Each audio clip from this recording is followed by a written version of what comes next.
If you're a stay-at-home mom, is your house a mess 6 days a week and clean 1 day a week? Are you inconsistent in your homemaking? That's how I used to be. Here on the Happy Homemaker channel, I try to talk about a lot of things that stay-at-home moms struggle with because I used to be that stay-at-home mom. I have been a homemaker for 24 years and a stay-at-home mom for 10 years now. Even though my son is 18, I worked for a few years while he was small, but my house used to be a mess. I didn't have structure, I didn't know what to do, and I didn't have anyone to teach me. I had to teach myself. So I started this channel because I want to help you as a stay-at-home mom to have a calm, a peaceful home that's clean, that's healthy, that your family will enjoy. And that is not some, unachievable thing that you think that will be really hard to achieve. You just have to have a few systems in place. So today I'm going to help you to figure out why you're inconsistent and how to fix it. So the first thing that you need to do is that you have to make sure that it's really inconsistency and not perfectionism. There are a lot of women who grew up with a standard, and I was one of them, that they had to make all of the meals from scratch. They had to clean the whole house every day, that you had to vacuum under the bed at least once a week. And, those were very difficult things to achieve, especially when you add kids into the mix. So are you really inconsistent? Do you not have systems in place? Or are you just being a perfectionist? I used to be a little bit of both. When my son was small, I used to not have a lot of motivation to clean, even though I was staying at home full time. And he was a toddler, so we would leave the house to go to the park. And I didn't have a set schedule on when I would do what kinds of chores at home. So that really would mess up my schedule. I didn't have one. So it was very difficult to keep on top of a clean house, to keep on top of laundry, of taking him out of the house because he was an only child. And that made everything a lot more difficult. So make sure that you are being inconsistent, that you're not being perfectionistic, because perfectionism can really get in the way of getting things done. There's something that happens to people who are perfectionists, and I used to be that way. If I can't finish it, I'm not going to start it. And that is the kiss of death. That there's nothing that will derail your homemaking more than that mindset. So think about it. Housework done imperfectly is still housework. It's still more than you did before. It's better to do something imperfectly than to not do it at all kinds of housework that you do will bless your family. And that's the mindset that I had to change in myself back in, so many years ago, to get myself into the rhythm of, okay, maybe I cannot clean the entire refrigerator out in one sitting, but maybe I can do one shelf. So I would clean one shelf, I would take everything out, clean the shelf, put everything back, and that would be my work for the day. And then the next day I would do another shelf or another drawer. And I would break it down into such small steps that none of them took me more than 10 or 15 minutes. And it was very easy. So then my house started to become clean and organized, and it happened little by little. So make sure it really is inconsistency, that you're not trying to do too much at once. That's number one. Number two is maybe you're being inconsistent because you do not have clear routines to follow. You haven't put yourself on a schedule of having a reset late at night after your kids go to bed. Maybe you don't have a time for doing chores in the morning. Maybe you're not resetting after lunch, after you feed your kids lunch, if you have young kids who are not school age. So if you don't have clear routines, it's very easy to depend on motivation, which makes it a lot more difficult to get everything done. And the way that I did this is that I established one routine. The reset in the evening was something that I started working on. I just did one routine at a time. I did not try to do everything at once. I used to previously. I had tried so many times back in the early 2000s when I first got married, and it never worked for me because I would always burn out. So I would try one routine and try to get that accomplished and finish it from start to finish. That was the important thing. I was focusing on the system. Start what you need to start and finish it. Do not get sidetracked and start doing laundry when you're in the middle of your evening reset. So you have certain times to do certain things. And that's how I run my life now. My house is always clean, it's always peaceful, and I'm in a different season of life. I have a teenager, he's about to turn 18. So none of us are messy, which helps. But I still have very set routines that I follow every day, and my house pretty much runs itself. And that's why I think I can teach women how to do the same thing, because it wasn't always that way. I wasn't a homemaker at heart when I first got married. I grew up not having to do any chores around the house. Nobody taught me how to be a homemaker. I was raised to be a career woman, and that ended up, I hated that life. I did it for 4 years. I did not want to work outside of the home anymore, so I quit my job, and staying home has been the most wonderful thing for me. But I had to teach myself how to do it, and this is what I'm trying to do for you today, and to teach you how to have a peaceful home. And I know that that's achievable because it happened for me. So that was number 2. You do not have clear routines. That's probably why you feel that you're being consistent in your homemaking. Number 3 is you are trying to change everything at once. And what does that lead to? It leads to burnout. You are going to burn out if you try to cook all the meals from scratch, if you try to clean your entire house every day, if you don't know what you're doing every day and you're just starting from scratch every morning. That is the worst thing that you can do, because you're just going to be running ragged from one thing to the next and maybe not finishing the first. Have you ever been in that situation? I certainly have. When my son would be crying, I would be trying to vacuum the house and the laundry would beep and I would forget about the laundry, and then I would have to be folding laundry at 9 o'clock at night. There's no reason to live that way. Start one thing, finish it, and then you can move on to the next thing on your agenda. And that's the way to run a well-run home. That's the best way to do it. If you try to do everything at once, you are going to burn out. So maybe you start on one skill first. You start by making a meal plan for what you're going to serve every night, so that you're not staring at the fridge at 5:30 at night and trying to figure out what you're going to serve for dinner. That's very important, because then maybe everything you have is frozen. So how are you going to defrost what you need to cook that night? You have to put it in the microwave, and meat in the microwave isn't that great. So we all know that, and we have all been there. So that's why I can speak from experience, because I used to be like that. So don't burn out. Focus on one routine at a time, and then you will learn how to start what you need to do and how to finish it. That's number 3. Number 4 is maybe you're inconsistent because you are relying on motivation instead of habit. That was a big one for me. If I felt inspired to clean the house, I would clean the house. If I felt inspired to do the laundry, I would do the laundry. And I didn't always feel that way, so it was very inconsistent. Sometimes my husband would have underwear to go to work, and sometimes he didn't, because I wasn't on top of things. I didn't have habits in place that could help me. One book that I read that really helped me with this was back in 2019, I think. I read Atomic Habits by James Clear, and that's a great book. I'm actually rereading it now because I love habit formation. I was a psychology major in college, and that really helped me to focus on habits that I could build and how to break bad habits as well. So there are 2 sides of the coin there. So you need to build habits and not to rely on motivation. That's the best way to do it.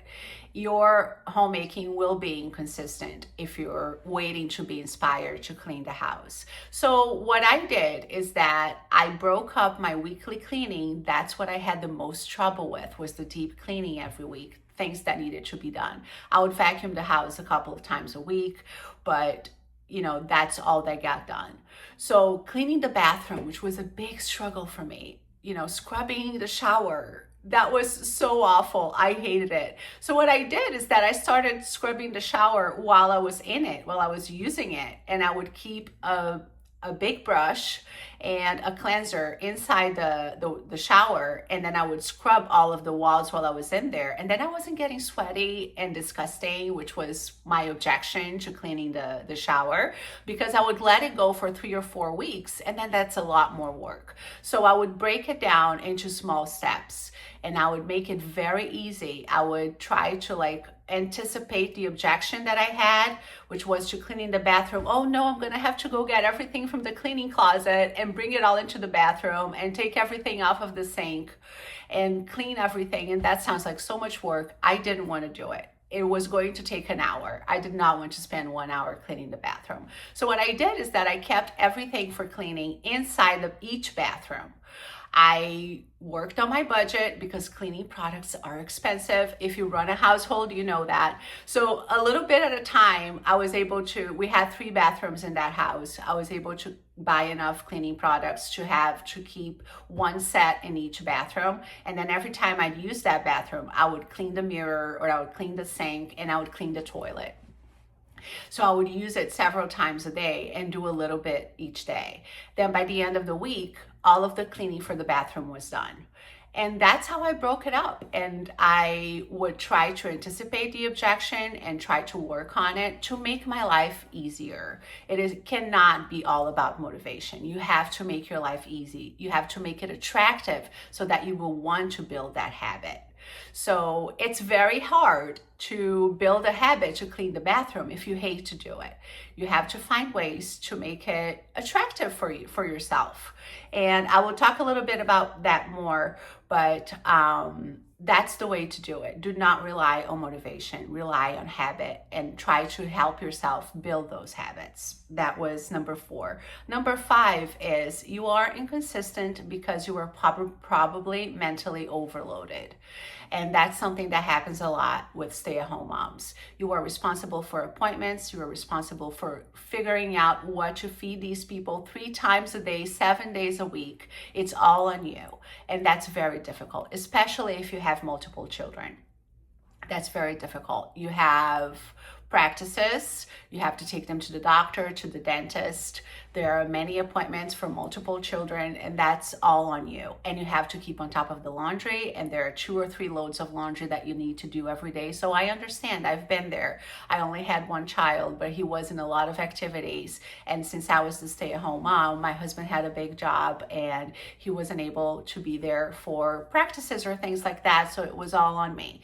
Grocery shopping, laundry, running the household, cleaning the house. I did not have a housekeeper while I was staying at home. I had one while I worked, but after I stopped working, I became responsible for that part. So it was all on me. I understand being mentally overloaded.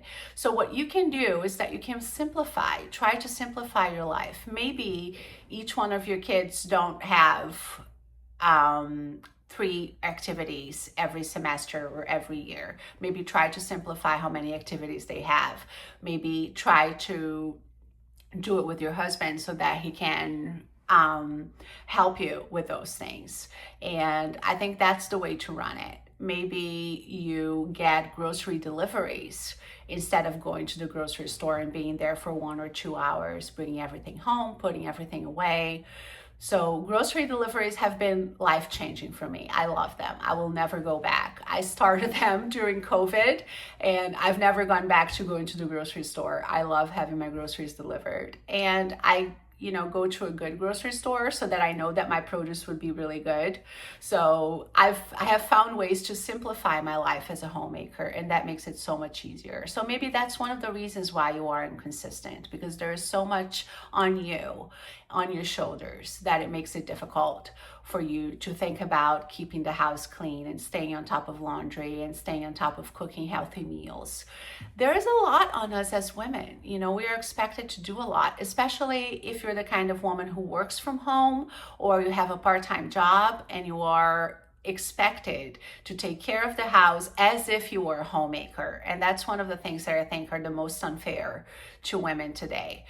We should not be expected to have the same standards for homemaking if we have a job outside of the home or if we are working from home. You are not going to have the same brain power. You are not going to have the same amount of time to get everything done. And don't do that to yourself. That's very unfair. Have conversations with your husband about standards, about what you're going to need from him. That's what I did with my husband. While I was working, it was a lot more difficult. And that was one of the things that made me step back and say, no, I need to stay at home with my child. He was 7 years old at the time when I decided to quit my job and stay home. That was 10 years ago. He was about to turn 8. He's about to turn 18 now, which is incredible. He's about to graduate from high school. And it's been, a journey, but my husband and I had to come to terms with the fact that I was going to need more help if I was going to work outside of the home. So I stepped back and I said, no, I don't need to do that. I can just stay home and have everything done a lot more simply and to organize myself to make sure that I would be successful at it. And that's what I want for this channel. I want to teach women how to be successful stay-at-home moms. There are a lot of women leaving their jobs today in America. They are leaving their jobs. They don't want to be in the rat race anymore and raising children at the same time. So I think that this channel is a way to help those women, because in my generation, I'm a millennial, and we were not taught by our mothers how to be homemakers. Maybe our grandmothers, if you were exposed to your grandmother, maybe you had that education. I did not. So my mother was a working woman.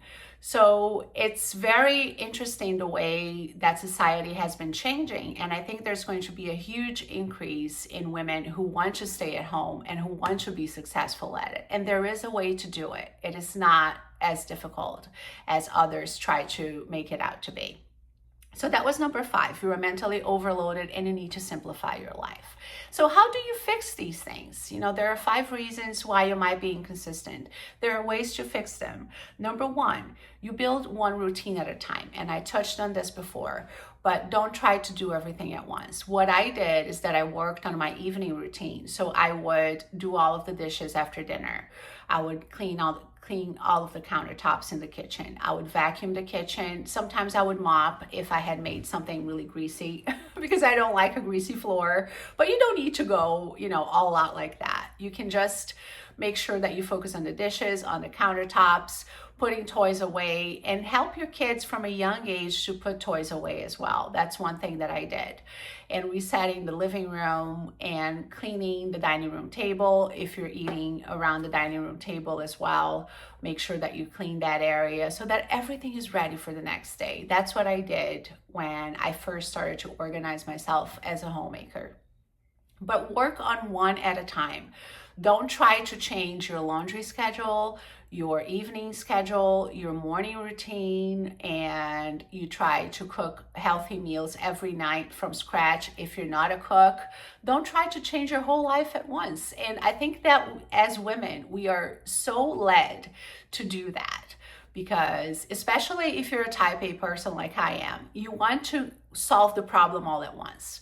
And that's not how it works. You have to break it down into small steps so that you will stick with it. And it's not all about discipline. It's not about laziness. There's, I think, a misconception that if you're inconsistent in your homemaking, you're just being lazy. And I do not believe that at all. I have never been lazy. I've always been a hard worker, but I just didn't know what to do and when. It's a matter of skills, and you can learn these skills. So I'm here to teach you. Number 2, the way to fix inconsistency is you can give yourself a reward for finishing a habit that you're trying to work on. I did this. My reward was that I wanted to watch Grey's Anatomy for 1 hour once I was able to start and finish a routine on time at the time that I had preset. So I loved Grey's Anatomy. This was probably 10, 12 years ago. I don't even watch it anymore, but I used to love it back then. So that was my reward. I wanted some time for myself to watch a show that I loved. And so if I was able to stick with that evening routine, that was the first thing I did. And then the morning routine, then my laundry routine. I'm saying routine a lot, but that's because it is the building block of how you're going to get your home life under control. You have to build reset times and routines into your day. So that's what I did. I would give myself a reward. Maybe for you, it's going to get your nails done. Maybe it's 2 hours for yourself to go to your favorite bookstore. So you pick a reward that you can do easily. Don't make anything, stratospheric that will be difficult to accomplish. Make it a simple reward that you can do every week, or something that you can do every day that will help you to accomplish that habit and to build that habit. You have to make it attractive to yourself. That's how our brains work. That's the most important thing. Human beings do not do things that they don't like to do on a regular basis. You can do it for a specific amount of time. Maybe you'll work on your routine for 1 week or 2 weeks, and then you'll burn out and you won't want to do it again. And that's where the inconsistency comes from. If you have a reward, if you have something to look forward to, it will teach you how to do that. And break it down into small steps, like my example with the refrigerator. I do not like to clean the entire refrigerator at once. To this day, I'm a good homemaker and I don't do that. I clean one shelf at a time, and then by the end of the week, after like 5 or 6 days, I have cleaned the entire refrigerator, and that makes it a lot easier. And so that's what you do. You give yourself a reward and you break it down into smaller steps. And lastly, number 3, how do you fix inconsistency? Try to spend at least 2 weeks working on a habit before you add a new one. That's something I did. After 2 weeks, I felt very comfortable working on my evening routine. I was able to do everything that the routine asked for. I wrote it down. I made a plan. I had a folder where I kept my routines, my evening routine, my morning routine, my laundry routine. It was all in a folder and it was all organized, but I did not build all of that at once. I built it a little at a time. So I started with the evening routine, then I worked on the morning one, then I gave myself days to do certain kinds of laundry from Monday through Friday. I did not want to do laundry on weekends. To this day, I don't do that. I only do laundry Monday through Friday. But that's because that was my life as a homemaker for 3 people. So if you have multiple children, you might have to extend that a little bit. But, having a laundry routine helps. Having a meal plan helps. What are you going to serve every night? What are you going to serve for lunch? And I had all of that organized, but I built that in a little bit at a time. So make sure that you try it for 2 weeks from start to finish every day, working on your daily habits. Then after that, after you've done it for 2 weeks, maybe you start working on your weekly cleaning. What I did is that I broke up my weekly cleaning from Monday through Friday as well. I do not like to clean for 6 hours a day once a week. Some women prefer that. They just want to start and have it all done. And that's totally fine, whatever works for you. But maybe you can start on that. So I assigned 1 day of the week to each cleaning chore, weekly cleaning chore, and I would follow that standard for the whole week and start next week again from the beginning. And that worked so well for me. I still have that rhythm, and my house runs itself, and it makes it so easy to do that. So if you like this video, then make sure that you subscribe or you like it so that it will increase the reach. It's so important to me to have an audience that is ready to learn and to listen. Leave me comments down below if you like this video. Tell me what you're struggling with so that I can make videos that speak to that. So I hope you enjoyed this video. If you did, give me a subscribe and a like below, and I will see you in the next one. Thanks.